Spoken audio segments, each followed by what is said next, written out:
L'opposant et auteur togolais analyse les événements du 26 juin et révèle la feuille de route pour fragmenter les piliers du régime Gnassingbé. 2 morts repêchés dans le lac, des dizaines de blessés, plus d'une vingtaine d'arrestations. La manifestation du 26 juin au Togo s'est soldée par un bilan lourd. Pourtant, pour Gnimdewa Atakpama, figure de l'opposition togolaise, cette journée marque un succès stratégique dans la lutte contre le régime de Faure Gnassingbé. Dans cet entretien exclusif, l'auteur de La nuit est longue, mais la révolution vient décortiquer la théorie du changement qu'il applique à la situation togolaise, explique pourquoi la peur a changé de camp et révèle la stratégie sur 4 fronts, militaire, économique, international et social, qu'il préconise pour fragmenter les piliers de soutien du pouvoir. Entre références à Gandhi et aux révolutions de velours, Gnimdewa Atakpama dessine les contours d'une résistance non violente qu'il veut discipliner face à un régime qu'il accuse d'avoir externalisé la violence en recourant aux milices. L'alternative, comment évaluez-vous la journée du 26 juin? Échec ou succès? Gnimdewa Atakpama, le 26 juin fut un succès stratégique. Oui, nous avons payé un prix lourd, 2 cadavres repêchés dans le lac à Adakpamé, plusieurs dizaines de blessés, dont au moins 2 dans un état grave, plus d'une vingtaine d'arrestations ce jeudi 26 juin. Mais regardez ce que cette journée a révélé au monde entier, un régime qui ne tient que par la terreur. Gnassingbé a dû déployer l'armée, des blindés, des miliciens cagoulés contre des jeunes qui réclamaient simplement leurs droits constitutionnels. Cette disproportion dit tout de sa fragilité. Quand un pouvoir a besoin d'autant de violence contre des manifestants pacifiques, c'est qu'il a déjà perdu sa légitimité. Le vrai succès? La peur a effectivement changé de camp. Ils ont peur de nous, de notre détermination, de notre unité. Que répondez-vous à ceux qui disent que les manifestations ne servent à rien? Chaque dictature dit cela à son peuple pour le décourager. Mais l'histoire nous enseigne le contraire. En Tunisie, au Soudan, les régimes semblaient invincibles.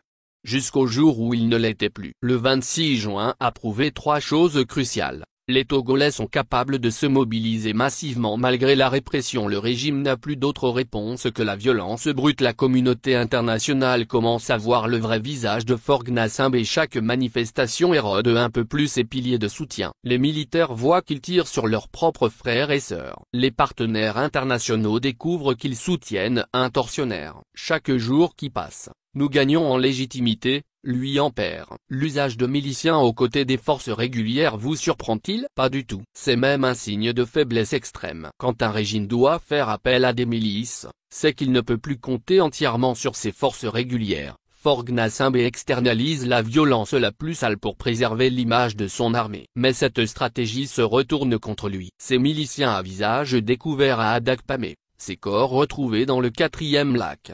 Cela rappelle les heures les plus sombres du régime Eyadema. Le peuple togolais n'a pas oublié la lagune de Baie. Cette escalade dans l'horreur accélère paradoxalement notre victoire. Chaque excès révèle sa vraie nature et nous amène des soutiens. Comment expliquez-vous qu'Orphy et France 24 aient été suspendus? Faure Gnassingbé applique le manuel du dictateur moderne, contrôler l'information pour contrôler la réalité. Mais il a 20 ans de retard. Nous ne dépendons plus seulement d'Orphy. Nos jeunes maîtrisent TikTok, Twitter, YouTube. Leurs livres ont été suivis par des millions de personnes. Il peut couper Orphy. Il ne peut pas couper Internet dans un pays qui veut attirer les investissements. Cette censure révèle sa panique. Un régime confiant n'a pas peur du débat. Sa peur des médias trahit sa peur du peuple. Quelle devrait être la stratégie des jeunes pour les prochains mois? Si on applique la théorie du changement, nous entrons dans la phase décisive de la lutte. Le 26 juin était la fin de la phase I, révéler le vrai visage du régime. Mission accomplie. Maintenant,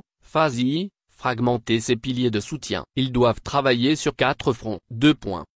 Militaire, parler directement aux soldats, aux gendarmes. Leur dire simplement, vos familles, vos enfants sont dans ces manifestations que vous réprimez. Votre serment, c'est au peuple togolais, pas à un homme. Économique, campagne de boycott ciblée. Désobéissance fiscale coordonnée. Le régime vit de notre argent, coupons-lui les vivres. International, chaque excès nous amène des soutiens. L'UE, la CEDEAO, les partenaires découvrent qu'ils dealent avec un tortionnaire. Social, construction d'une alternative crédible. Nous ne sommes pas que contre Gnassingbé, nous sommes pour un Togo démocratique et prospère. N'y a-t-il pas un risque de guerre civile? La seule violence au Togo vient du régime. Nous sommes un mouvement résolument non violent. C'est notre force morale et stratégique.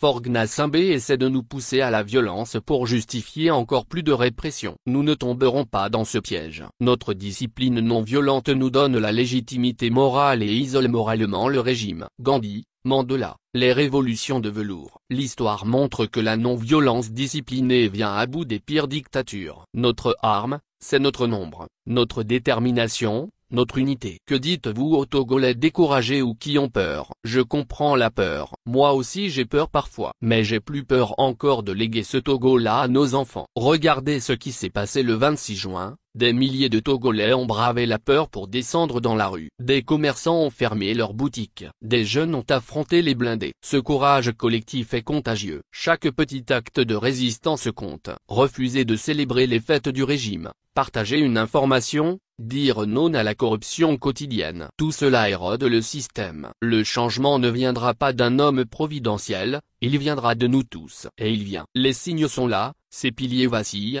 sa légitimité s'effrite, notre détermination grandit. On accuse les Togolais d'être manipulés par la France. C'est l'argument préféré de tous les dictateurs africains. Quand leur peuple se soulève, c'est forcément soit la faute de l'opposition soit la faute de l'Occident. Mais regardons les faits. Qui a organisé le 26 juin? Des jeunes Togolais sur TikTok et WhatsApp, pas l'Elysée. Qui a affronté les blindés? Des jeunes de Lomé, pas des agents français. Qui pleurent ses morts à Adakpamé? Des familles togolaises, pas Paris. Cette rhétorique de la manipulation française insulte l'intelligence du peuple togolais. Comme si nous étions incapables de voir par nous-mêmes que 20 ans de Gnassingbé, ça suffit. Comme si nous avions besoin qu'on nous explique que torturer des manifestants, c'est mal. Le vrai problème de Faure, c'est qu'il ne comprend pas qu'on puisse agir par conviction, par amour du pays. Lui qui ne connaît que le clientélisme et la corruption ne comprend pas l'engagement désintéressé. Et puis, si la France manipulait vraiment, pourquoi Faure Gnassingbé a-t-il eu autant de soutien français pendant 20 ans? Cette accusation est aussi tardive que ridicule. Certains disent que vous risquez de déstabiliser le pays. Qui déstabilise le Togo? Celui qui change la constitution pour s'accrocher au pouvoir à vie,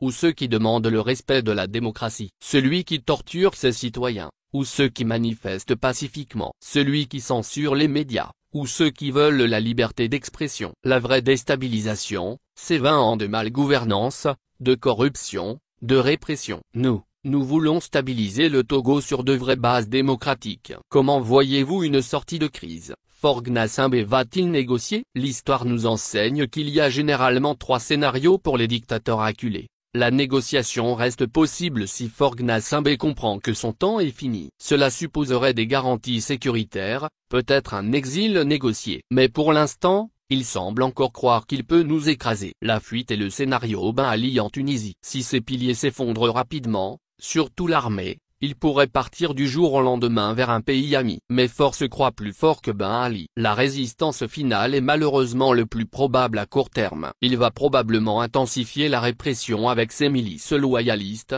espérant nous fatiguer, nous diviser, nous faire peur. La stratégie doit être claire, rendre le maintien de l'ordre plus coûteux que d'accepter le changement. C'est la leçon des révolutions de velours, quand tout un peuple désobéit pacifiquement, même la dictature la plus brutale finit par craquer.